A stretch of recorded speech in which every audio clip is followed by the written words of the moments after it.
გადავიდეთ ახლა პოლიტიკურ განცხადებებზე. გიორგი სოსიაშვილი, შალვა კერესელიძე, ზურაბ ქადაგიძე. მოგესალმებით კოლეგებო. ერთ ქართველ ძალიან ცნობილ მემატიანეს აქვს ასეთი ფრაზა: დაიყო ქართსა შინა, პური და ღვინო ფრიადი. აი ამ ფრაზით გამოხატავს მემატიანე მშვიდობიანი პერიოდის დასადგურებას ქვეყანაში, როდესაც პურისა და ღვინის ბარაკა დაეტყობოდა ხოლმე თითოეულ ოჯახს. ჩვენ ვხედავთ, როგორი გეოპოლიტიკური რყევებია მსოფლიოში. ფაქტობრივად ცეცხლის რკალში მშვიდობის კუნძულად გადავიქეცით. და როგორი საწყენია, როგორი მოსათმენია, რომ აი ამ ყველაფრის ფონზე, როდესაც ჩვენმა ქვეყანამ აი ამ უახლოეს ისტორიაში ასე ხანგრძლივად შეინარჩუნა მშვიდობა, აგენტურად გადაქცეული უცხო ქვეყნის ძალებისაგან მართული ადამიანები ასე დაჟინებით ცდილობენ საკუთარი სამშობლოს დაქცევას. და ოღონდაც არ შერწყნენ თავიანთი პატრონების წინაშე და მათთვის ოცნებად გადაქცეულა, ნატურად გადაქცეულა ბომბების წვიმა. ამაზაზენად იქცა თითქმის ყოველდღე ევროკავშირის სტრუქტურებში მოკალათებული ზოგიერთი პოლიტიკოსის ესე დაჟინებით ამოჩენება ჩვენი ხალხის. ვერასოდეს ვერ მოიფიქრებდა ევროგაერთიანების ერთ-ერთი ინიციატორი მიხეილ მუსხელიშვილი, იგივე მიშელ მუსხელი, რომ დასავლური ცივილიზაციის ერთ-ერთ თანაშემოქმედ ქვეყანას ასე დააბულინგებდნენ 21 საუკუნეში ის პოლიტიკოსები, რომლებიც გამოდიან გამჭვირვალობის, ოჯახური ტრადიციების და თანასწორობის წინააღმდეგ. დიახ, ჩვენ გვინდა ევროპა, გვინდა ჯანსაღი ევროპა. ჩვენ მივილთვით აი ამ ჯანსაღ ევროპულ ოჯახში, რომელიც არის გაჯერებული ქრისტიანული ფასეულობებით და არა ყალბ ნარატივებზე აგებულ ოჯახში.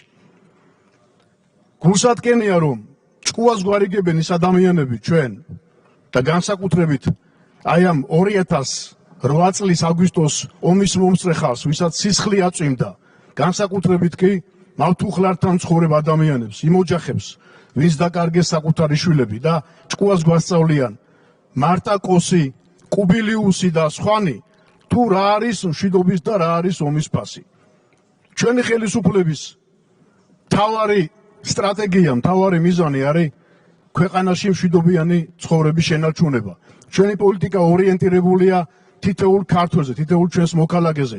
ჩვენთვის ყველა გაერთიანებაზე მაღლა დგას ჩვენი სამშობლო, ჩვენი ეროვნული ფასეულობები და აი ამ ფასეულობებისთვის ბრძოლაში მზადა ვართ ყველა დარტყმა მივიღოთ.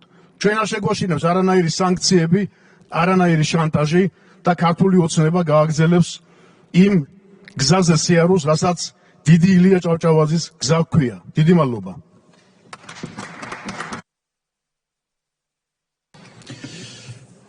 შალვა კერესელიძე, ზურაბ ქადაგიძე. გიორგი გახარიამ და შინაგან საქმეთა სამინისტრო, მადლობა ღმერთს, რომ ღირსეულად მოახერხა და მოძალადეებისგან და მეამბოხეებისგან დაიცვა სახელმწიფო და ახალ უბედურობაში არ შეიყვანა ქვეყანა. ეს არ გახლავთ ჩემი სიტყვები, ეს გახლავთ ბიძინა ივანიშვილის სიტყვები 2019 წლის 20 ივნისის შემდეგ. ასეთი საქებარი სიტყვები გიორგი გახარიას მიმართ არაერთგზის მოგვისვენია და რაც საბოლოო ჯამში მისი ღირსეული პრემიერობის ორჯერ წარდგენით დაგვირგვინდა. მაგრამ გადის 6 წელი და თურმე 20 ივნისი ყოფილა დანაშაული და საქართველოს გენერალურმა პროკურატურამ გაყალბებულ ფაქტებზე დაყრდნობით ერთ დღეში პოლიტიკური ბრალი წაუდგინა. სასამართლომ კიდევ 13 წლიანი ორი დაკვეთილი პატიმრობა შეუფარდა. მაშინ, როდესაც საპარლამენტო საგამოძიებო კომისია, რომელიც წინა ხელისუფლების პოლიტიკური თანამდებობის მიერ ჩადენილ დანაშაულებს იძიებდა, გამოკითხვაზე არ დაუბარებიათ მთავარი მოქმედი გმირები, სააკაშვილი, კეზერაშვილი, მერაბიშვილი, ადეიშვილი, ახალაიები, სასამართლო კლანის წარმომადგენლები, მაგრამ ყოველად გაუგებრად კომისიაზე გასაუბრებაზე დაიბარეს გახარია და ბრალიც ნაცური წარსულის მქონე სასამართლო კლანს წარადგენინეს.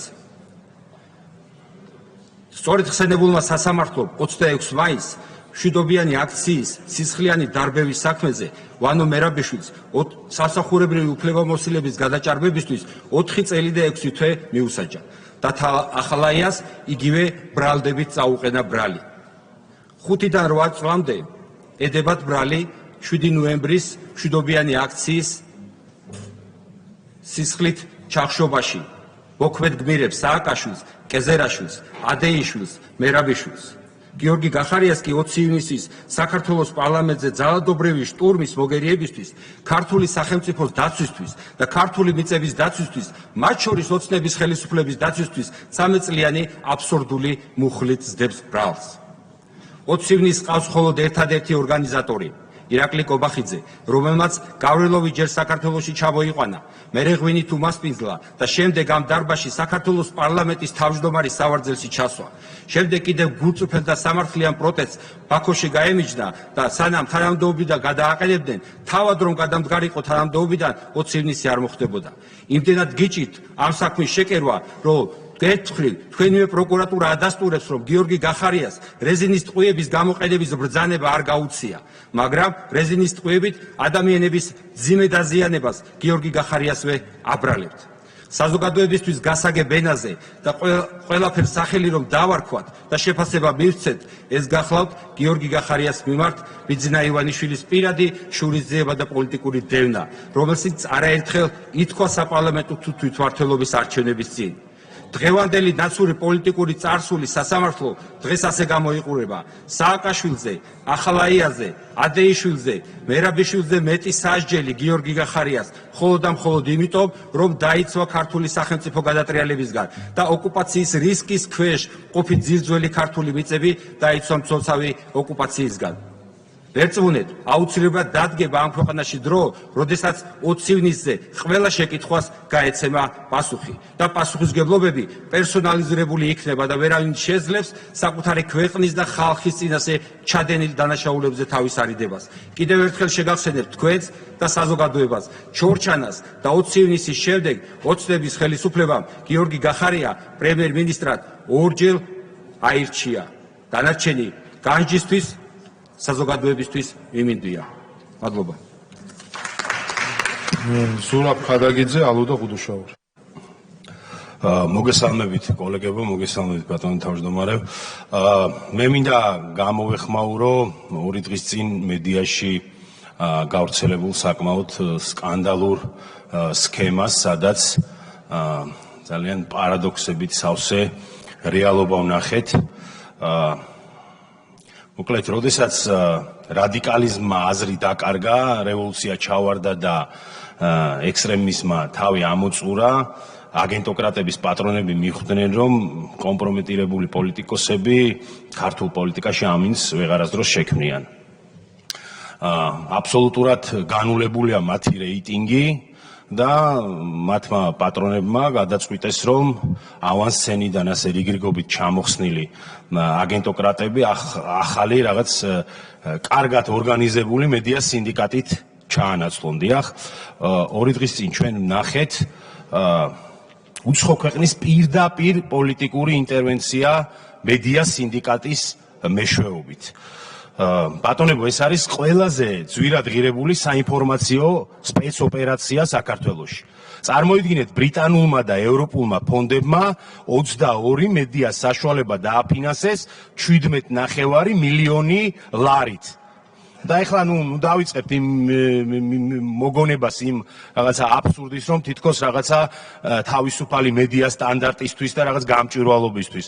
დიახ, ეს არის იმისათვის გაცემული ფინანსები, რომ მაქსიმალურად იქნეს დამახინჯებული რეალობა, მაქსიმალურად იყოს რადიკალიზაცია და ტემპერატურა აწეული რადიკალიზაციის და რაც შეიძლება ეს გრძელვადიანი ზეწოლის ტექნოლოგია, სადაც მედიას იყენებენ არა როგორც თავისუფალ ინსტიტუტს, არამედ როგორც პოლიტიკურ იარაღს, იქნას მაქსიმალურად გამოყენებული, რომ რაიმე გავლენის მცდელობა მოახერხონ საზოგადოებრივ აზრზე. იმიტომ რომ ხელოვნურად შექმნილი პროტესტი, მისი მუდმივი შენარჩუნება და სახელმწიფოს დელეგიტიმაციის მცდელობა მათთვის ერთადერთი ინსტრუმენტია. წარმოვიდგინოთ, როდესაც მცირე ჯგუფი იღებს კოლოსალურ ფინანსურ რესურსს და ამ რესურსს მიმართავს არა ჟურნალისტიკაში, არამედ საზოგადოებრივი აზრის ფორმირებაში. ეს არ არის მედია, მე მგონი თანხმდებით და ეს არის დიახ ზუსტად ჩრდილოვანი მართვის სინდიკატი. ბატონებო, საქართველო დღეს უძლებს, შეიძლება ითქვას, უპრეცედენტო წნეხს და სხვათა შორის ევროპის არაერთმა დიდმა ქვეყანამ ვერ გაუძლო ასეთ წნეხს. ზოგან უმცირესობა მოახვიეს უმრავლესობას თავს სხვადასხვა მანიპულაციები და ზოგან პირდაპირ არჩევნები გააუქმეს ადგილობრივი სასამართლოთი. ჩვენ არ ვზღუდავთ მედიას, თავისუფალი მედია დიახ არის დემოკრატიის საფუძველი, მაგრამ ჩრდილოვანი მმართველობა, ფსევდოღირებულებები, თავისუფალ მედიას ამოფარებული საინფორმაციო ტერორიზმი, დიახ, საინფორმაციო ტერორიზმი ლიბერალური ფაშიზმის კლასიკური გამოვლინებაა და დიახ, აი ამ ბოროტების წინააღმდეგ ბრძოლა არის ზუსტად ქართული საზოგადოების და სუვერენიტეტის დაცვა, რომელიც თითეული ჩვენგანის ვალდებულებაა. და ბოლოს ალბათ ახალი პოლიტიკური გზამკვლევი უნდა შევქმნათ ჩვენ ზოგიერთი უცხო საელჩოსათვის, უცხო ფონდისათვის თუ საერთაშორისო აქტორისთვის რაღაცა ისეთი განმარტებითი ბარათის თვალსაზრისით, რომ საქართველოზე პოლიტიკური გადაწყვეტილებები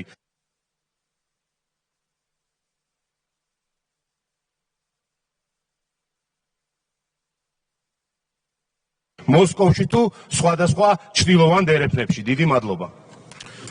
მოთ ალუდა ღუდუშაური გიორგი შარაშიძე.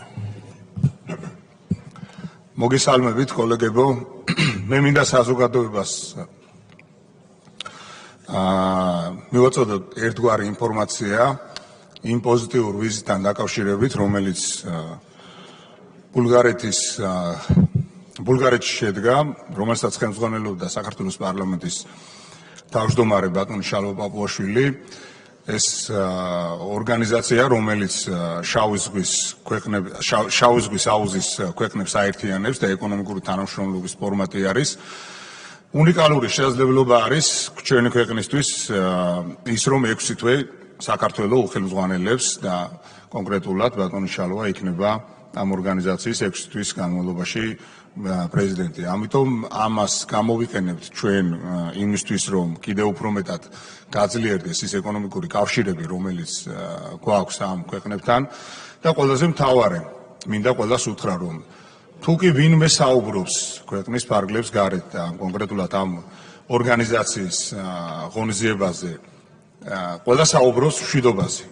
იმიტომ რომ ნებისმიერი ეკონომიკა, ნებისმიერი მატერიალური თუ დოვლათის შექმნელი ღონისძიება დამოკიდებული არის მშვიდობაზე. ამიტომ ეს არის კიდევ ერთი დადებითი მომენტი, შესაძლებლობა, პლატფორმა იმისთვის, რომ გაძლიერდეს ერთის მხრივ არსებული კონტაქტები, ეკონომიკური წინსვლა იყოს და მე დარწმუნებული ვარ, ის დაგეგმილი მთელი რიგი ნაბიჯები, რომელსაც ამ 6 თვის განმავლობაში განსაკუთრებით იმ აქტივობებს, რომელსაც განვახორციელებთ ამ ფორმატის მეშვეობით, კიდევ ერთი შესაძლებლობა იქნება ქართველი ხალხისთვის, თითოეული ქართველი ოჯახისთვის, რომ მეტი ეკონომიკური წინსვლა იყოს და შესაბამისად ეს გადაითარგმნოს თითოეულ ამ ქართულ ოჯახის მატერიალურ თუ დოვლათის შექმნელ ღონისძიებაზე, პროგრესზე, წინწასვლაზე და არა იმაზე, რასაც მთელი რიგი საკითხები, რომელიც უკავშირდება ომს, უბედურებას და ასე შემდეგ. ამიტომ ყველას გასაგონად მინდა ვთქვა,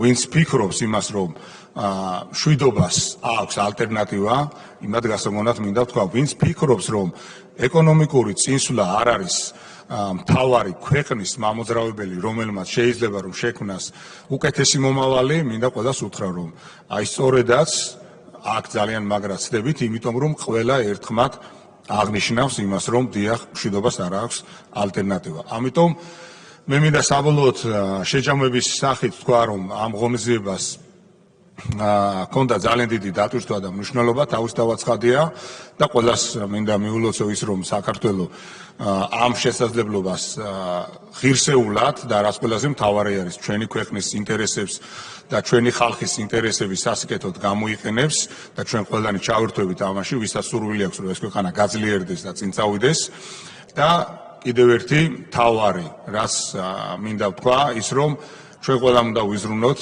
ამ ქვეყნის ინტერესებისთვის, რომელიც გადის მშვიდობაზე, ეკონომიკურ წინსვლაზე და ნებისმიერი ასეთი პლატფორმა იქნება გამოყენებული, რადგანაც ეს არის შესაძლებლობა. აქედან გამომდინარე, როდესაც მთელი მსოფლიო არის გამოწვევების წინაშე, ჩვენ გვქნის შესაძლებლობას ჩვენი ქვეყნის და ქართველი ხალხის ინტერესებიდან გამომდინარე. დიდი მადლობა. მადლობ. გიორგი შარაშიძე, ლიკა შარტავა. თუ თავად საქართველოს ხელმძღვანელობა აღიარებს ამ საგუშაგოს განთავსებას შეცდომად, მაშინ ერთადერთი სწორი და ლოგიკური გადაწყვეტილება ამ საგუშაგოს აღება იქნება სამხრეთ ოსეთის ტერიტორიიდან. ეს არის ბატონებო ცხინვალის დე-ფაქტო მარიონეტული რუსული რეჟიმის დელეგაციის ხელმძღვანელის იგორ კოჩიევის სიტყვები. რას გულისხმობს კოჩიევი სამხრეთ ოსეთის ტერიტორიაში? არც მეტი, არც ნაკლები ხაშურის მუნიციპალიტეტის სოფელ ჩორჩანას. დიახ, კოჩიევის ამ განცხადებით დასტურდება, რომ ივანიშვილის მოხდილი ბოდიშის შემდეგ ქართული მიწის დაცვის საქმეზე გიორგი გახარიას მიმართ სისხლის სამართლებრივი დევნით ოცნება ღალატობს საქართველოს ეროვნულ ინტერესებს და გამოუსწორებელ ზიანს აყენებს ჩვენი სამშობლოს ტერიტორიულ მთლიანობას და სუვერენიტეტს. როგორ ხსნით იმ ფაქტს, რომ საოკუპაციო რეჟიმის ეგრეთ წოდებულ პროკურატურას და საქართველოს პროკურატურას ერთი და იგივე პრეტენზია აქვთ გიორგი გახარიას მიმართ. სიმართლე კი არის ის, რომ გიორგი გახარიამ საპოლიციო საგუშაგოს განთავსებით მცოცავი ოკუპაცია მშვიდობიანი და კანონიერი მეთოდებით შეაჩერა და საპოლიციო საგუშაგოს განთავსებით ქვეყანას შეუნარჩუნა კონტროლი ჩვენს მიწებზე. ყველა ცრუმოწმე, ვინც გიორგი გახარია დაასმინა, პასუხს აგებს იმაზე, რომ ხაშურის მუნიციპალიტეტის სოფელ ჩორჩანას ცხინვალის მარიონეტული რეჟიმი დღეს სამხრეთ ოსეთის ტერიტორია დაცხადებს. როცა საგუშაგოს აღებას ითხოვს ქართული მიწიდან, იმ ძირძველი ქართული მიწიდან, რომელიც გიორგი გახარიამ მშვიდობიანად დაიცვა, თქვენ კი დაკარგულად აღიარებთ. როცა ამბობთ, რომ თურმე ეს მიწები დავკარგეთ და თუ ეს მიწები მართლაც დავკარგეთ, რატომ ვერ იღებს საგუშაგოს თავისივე ტერიტორიიდან ცხინვალის მარიონეტული რეჟიმი? თუ ვინმე ეს მიწა შესაძლოა მართლაც დაკარგოს, ეს ის ცრუმორწმეები არიან, ცრუ ჩვენებებით და საჯარო განცხადებებით ქართული მიწა დაკარგულად რომ გამოაცხადეს და ამით ოკუპანტს სამართლებრივი არგუმენტი მისცეს ქართულ მიწებზე პრეტენზიების დასაფიქსირებლად. იმ ცრუ ჩვენებებით, რომელსაც ოკუპანტი არა გიორგი გახარიას, არამედ საქართველოს წინააღმდეგ იყენებს.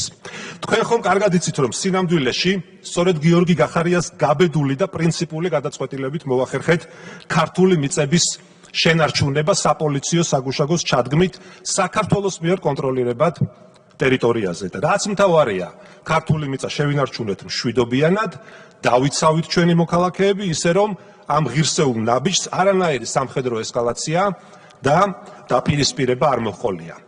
რას პასუხობთ ქართულ ხალხს, ვინც სამართლიანად არის შეშფოთებული ოკუპანტის ამ განცხადებით, რომ ჩორჩანა თურმე სამხრეთ ოსეთის ტერიტორია ყოფილა და ქართული მხარის მიერ აქ ჩადგმული საგუშაგო ეგრეთ წოდებული სამხრეთ ოსეთის ტერიტორიიდან უნდა ავიღოთ?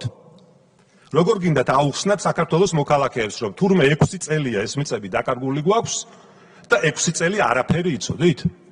და თუ არ იცოდით, გამოდის, რომ სახელმწიფო უსაფრთხოების სისტემა და ეროვნული უშიშროება საერთოდ მოშლილია და თუ იცოდით და არ ამხელდით მანამ, სანამ გიორგი გახარიას მიმართ პოლიტიკურად მოტივირებული ბართსაჯულების დაწყება არ გადაწყვიტეთ, ეს კიდევ უფრო დიდი დანაშაულია. ან როგორ მოახერხეთ ამ ყველაფრის შემდეგ გიორგი გახარიას ორჯერ რომ დაუჭირეთ მხარი პრემიერ-მინისტრად? პირველად თურმე deep state-მა დაგავალათ და მეორედ ვინ დაგავალათ? გინდათ ის აბსურდი დააჯეროთ ვინმეს, რომ საგუშაგოს ჩადგმის გადაწყვეტილებაზე არავინ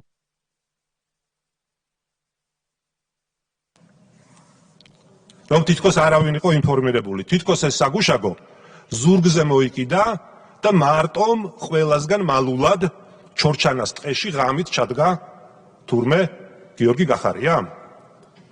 ამ ბინძურ და შეთითხნილ საქმეში მონაწილე ყველა ადამიანის ხვედრი იქნება ძალიან მძიმე, როცა მათ სამართლიანი სასამართლოს წინაშე მოუწევთ პასუხების გაცემა თუ რატომ მისცეს ჩვენებები საქართველოს ტერიტორიული მთლიანობის და სახელმწიფო ინტერესების. ლიკა შარტავა, ქეთევან ბაკარაძე. მოგესალმებით, მინდა მიმოვიხილო ის უსამართლო კამპანია, რის წინაშეც საქართველო და ქართველი ხალხი ბოლო პერიოდის განმავლობაში დგას. იმ პირობებში, როდესაც საქართველოს ხელისუფლებამ ყველა იმ საჭირო ნაბიჯს დგამს, რათა კიდევ უფრო მეტად გააძლიეროს სახელმწიფო, განავითაროს დემოკრატიული ინსტიტუტები, უზრუნველყოს მშვიდობა და შექმნას უსაფრთხო მომავალი. ხაზგასმით მინდა აღვნიშნო, რომ დღეს საქართველო წამყვან პოზიციებს ინარჩუნებს სხვადასხვა მიმართულებით. იქნება ეს ადამიანის უფლებები, დემოკრატია, კეთილდღეობა, ეკონომიკური ზრდა თუ კორუფციასთან ბრძოლა. ეს იმ მიმართულებების მცირე ჩამონათვალია, რითიც საქართველო წინ უსწრებს არაერთ კანდიდატ თუ ევროკავშირის წევრ ქვეყანას. ამის დასტური კი ევროკომისიის საერთაშორისო კვლევითი ცენტრებისა თუ ორგანიზაციების ანგარიშებია. მეტი თვალსაჩინოებისთვის ევროკომისიამ გამოაქვეყნა განახლებული ეკონომიკური პროგნოზები. ვის მიხედვითაც საქართველოს 2025 წლის ეკონომიკური ზრდა მკვეთრად არის გაუმჯობესებული და 7.3% შეადგენს. აღნიშნული კი გაზაფხულის პროგნოზე 1.3%-ით მაღალია. სწორედ ამ მაჩვენებლით საქართველო კანდიდატ ქვეყნებს შორის ყველაზე სწრაფად მზარდ ეკონომიკურ ქვეყნად განიხილება. 2025 წლის ანგარიშების მიხედვით საქართველო შედის მსოფლიოს 25 ყველაზე უსაფრთხო ქვეყანას შორის, მსოფლიო ბანკმა უსაფრთხოების და დაცულობის ინდექსი და მსოფლიო რეიტინგი გამოაქვეყნა, რის მიხედვითაც საქართველო უსწრებს მრავალ განვითარებულ სახელმწიფოს, დიდი შვიდეულის ყველა ქვეყანას, ხოლო ევროკავშირის და ნატოს წევრ 24 სახელმწიფოს. კარგი მთავრობის 2025 წლის ანგარიშის ფარგლებში გამოქვეყნდა ძლიერი ინსტიტუტების ინდექსი, რომლის მიხედვითაც საქართველოს ხელისუფლებამ შეფასების 100%-იანი სისტემით ახალი ისტორიული მაქსიმუმი 63% დააფიქსირა და მსოფლიოში 34 ადგილზე გავიდა. ლიდერობის და შორს მჭვეტელობის ინდექსით საქართველოს ხელისუფლება ევროპის საუკეთესო 20-ულშია. საქართველო მსოფლიოში 32 ადგილზე გავიდა და ევროპის საუკეთესო 20-ულში მე-17 პოზიცია დაიკავა. ჩენდლერის ინსტიტუტის ანგარიშის მიხედვით, კერძო სექტორის მხარდაჭერით საქართველოს მთავრობა მსოფლიოს ტოპ 30-ულშია, საქართველო წინ უსწრებს ყველა კანდიდატ ქვეყანას და ნატოს 15 წევრ სახელმწიფოს. ევროკომისიამ Freedom House-ის 2025 წლის ანგარიშის ფარგლებში მთავრობის ფუნქციონირების გლობალური შეფასება გამოაქვეყნა, რომლის მიხედვითაც საქართველოს მთავრობა ევროკავშირის კანდიდატ ქვეყნებს შორის პირველ ადგილზე გავიდა. აღნიშნული შეფასებების შემდეგ, რაზეც ბევრად ცვლად შეიძლება საუბარი და მონაცემების გაზიარება, ჩნდება კითხვები. რატომ ვერ ან არ სურთ, რომ დაინახონ საქართველოს მისწრაფებები და განვითარების ტემპი? რატომ იზრდება საქართველოს ზეწოლა მიუხედავად იმ პროგრესისა, რასაც საქართველოს ხელისუფლება ახორციელებს და იმის მაგივრად, რომ ეგრეთ წოდებული ოპოზიციური ფლანგი ზრუნავდეს და მაქსიმალურად იცავდეს ქართველი ხალხის ინტერესებს, მიმართავენ გამიზნულ კამპანიებს და ვიზა ლიბერალიზაციის შეწყვეტასთან დაკავშირებით და ქვეყნის გარეთ ცრუ ინფორმაციით არიან დაკავებულნი. შემდეგ კი თამამად სამშობლოს სიყვარულზე გვესაუბრებიან. ამის მიუხედავად, ჩვენი სახელმწიფო, რა თქმა უნდა, რომ კურსს არ იცვლის და საქართველოს მტკიცედ აგრძელებს სტაბილურობის, მშვიდობის და ეკონომიკური წარმატების გზას. დიდი მადლობა. ქეთევან ბაკარაძე, თორნიკე ფაღავა და ამით ვჩებით პოლიტიკურ გამოსვლას. დღეს საქართველოში რომ მძიმე სოციალურ-ეკონომიკური ფონია, ამას სოციალური შემწეობის მიმღებთა გაზრდილი სტატისტიკა გვიდასტურებს. სრულ განაკვეთზე დასაქმებულ მოქალაქეთა საკმაოდ დიდი რაოდენობის შრომის ანაზღაურება იმდენად დაბალია, რომ ცხოვრებისთვის საჭირო საბაზისო მოთხოვნებიც კი არ არის უზრუნველყოფილი. თავად კონსტიტუცია ამბობს, რომ ადამიანს აქვს ღირსეული შრომის უფლება. როგორ შეგვიძლია დავარქვათ შრომას ღირსეული, როდესაც საქართველოში 280,000-მდე ადამიანი 900 ლარზე ნაკლებს იღებს ანაზღაურების სახით და აქედან 170,000-ზე მეტი ადამიანი 500 ლარზე ნაკლებს. ერთ-ერთი ყველაზე მგრძნობიარეა სუპერმარკეტების ქსელებში დასაქმებული სტუდენტების საკითხი, რომლებიც სწავლის საფასურის დასაფარად იძულებულნი არიან დათანხმდნენ ურთულეს პირობებს და ხშირად ღამის სვლაშიც მუშაობენ. ზოგადად მომსახურებების სფეროში დასაქმებულების შრომითი უფლებები იმდენად უხეშად არის დარღვეული, რომ ეს შრომით ექსპლუატაციას უფრო გავს. ასევე უმძიმესი გამოწვევაა ჯანდაცვის სისტემაში. იცით, რამდენმა სამედიცინო პერსონალმა დატოვა ქვეყანა? დღეს საშუალო მეტპერსონალის ექთნების მწვავე დეფიციტია და მიზეზი სამარცხვინოდ დაბალი ანაზღაურებაა. საბანკო სექტორში დასაქმებულების საკითხი, მაშინ როდესაც ფინანსური ინსტიტუტების მოგება ასობით მილიონი ლარია, დასაქმებულების კრიტიკულად დაბალი. უსაზღვროდ შეიძლება ასეთი მძიმე მაგალითების მოყვანა. თვალი უნდა გაუსწოროთ სიმართლეს. სახელმწიფომ უნდა უზრუნველყოს მინიმალური ხელფასის სტანდარტის დადგენა, ეს უკიდურესად მნიშვნელოვანია. ჩვენმა პოლიტიკურმა ძალამ მოამზადა საკანონმდებლო ცვლილებების პაკეტი შრომის კოდექსსა და საჯარო დაწესებულებებში შრომის ანაზღაურების შესახებ კანონში, სადაც მინიმალურ შრომის ანაზღაურებად განისაზღვრა 1000-დან 1100 ლარამდე. ცვლილებების მიზანია სოციალური თანასწორობისა და ღირსეული ცხოვრების უზრუნველყოფა. მინიმალური ხელფასის დანერგვა მიზნად ისახავს სოციალურად მოწყვლადი ჯგუფების ხელშეწყობას და მათ ფინანსური რისკებისგან დაცულობას. მიუხედავად იმისა, რომ ქვეყნის ეკონომიკა ფორმალურად იზრდება და მაკროეკონომიკური მაჩვენებლები პოზიტიურია, მოსახლეობის დიდი ნაწილი ამ ზრდის რეალურ სარგებელს საკუთარ თავზე ვერ გრძნობს. სოციალური უთანასწორობა, დაბალი ანაზღაურება, ფასების ზრდა, მოქალაქეთა მნიშვნელოვან ნაწილს სიღარიბის ზღვარს მიღმა ტოვებს. ბევრი მოქალაქე მუშაობს დაბალ ანაზღაურებად სექტორში, სადაც ხელფასი არ შეესაბამება ცხოვრების რეალურ ხარჯებს და ვერ აკმაყოფილებს მოსახლეობის დიდი ნაწილის საბაზისო საჭიროებას. კვება, ჯანდაცვა, განათლება, საცხოვრებელი რჩება ფინანსურად რთულად ხელმისაწვდომი. ამ რეალობაში მინიმალური ხელფასის დაწესება ერთ-ერთი აუცილებელი სოციალურ-ეკონომიკური ნაბიჯია. ის ხელს უწყობს შრომის ბაზარზე ღირსეული პირობების შექმნას და აძლიერებს სოციალური დაცვის სისტემას. რასაკვირველია, ეს შეამცირებს სიღარიბეს.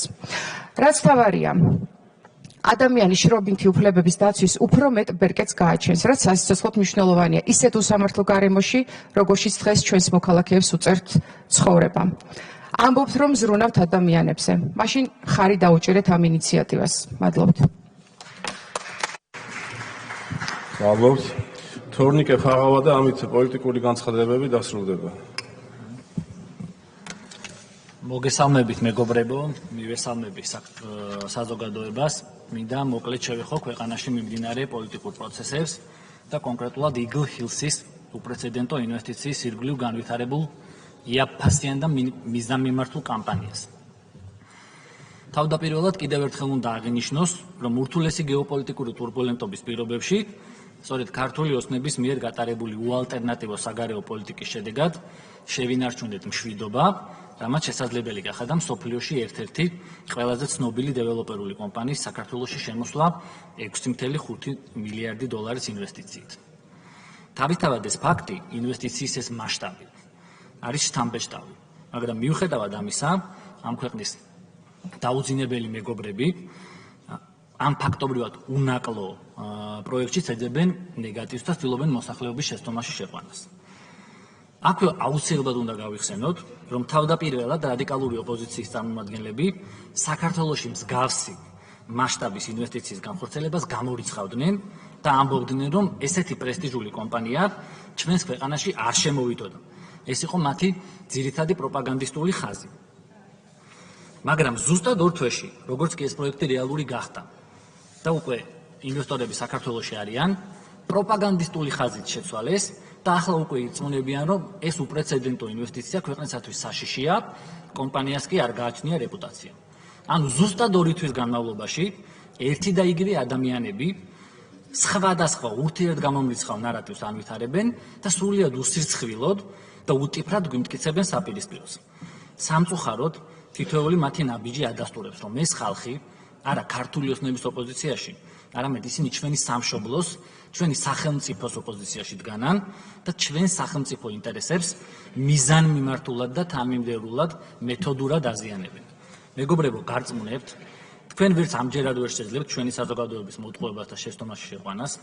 Eagle Hills-ის უპრეცედენტო 6.5 მილიარდი დოლარის ინვესტიცია აუცილებლად განხორციელდება.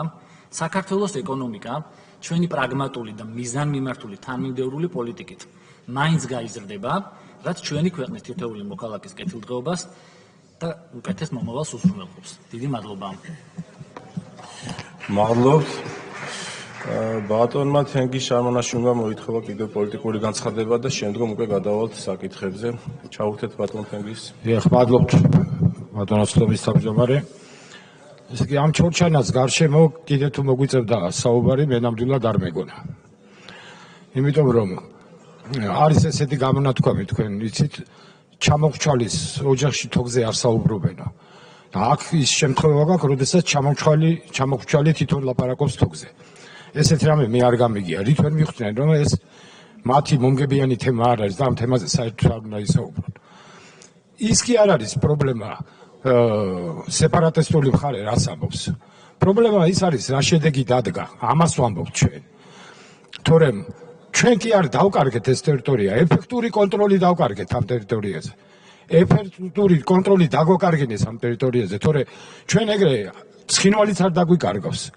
ცხინვალზე არა გვაქვს ეფექტური კონტროლი და არანაირი კონტროლი. და მანამდე, ვიდრე ამ საგუშაგოს ჩადგმა მოხდებოდა, ეს ეფექტური კონტროლი არსებობდა. ეს უამრავი ფაქტით დასტურდება. ხომ იყო საუბარი, რომ ამ ტერიტორიიდან ხალხს იტაცებდნენ თითქოს ცხინვალის ციხეში გადაყავდათ, ხომ დადასტურდა, რომ ეს ასე არ იყო. ხო დადასტურდა ის და მოსახლეობა ლაპარაკობს. არ არის შორს ეს სოფლები და შეგვიძლია ერთად მივიდეთ და კიდევ ერთხელ ვკითხოთ ამ ხალხს. შედიოდით თუ არა ამ ყოფილ საკოლმეურნეო ტყეში და გამოქონდათ თუ არა ხის მასალა იქიდან. გიპასუხებენ, დიახ, შევდიოდით და გამოქონდა ხის მასალა.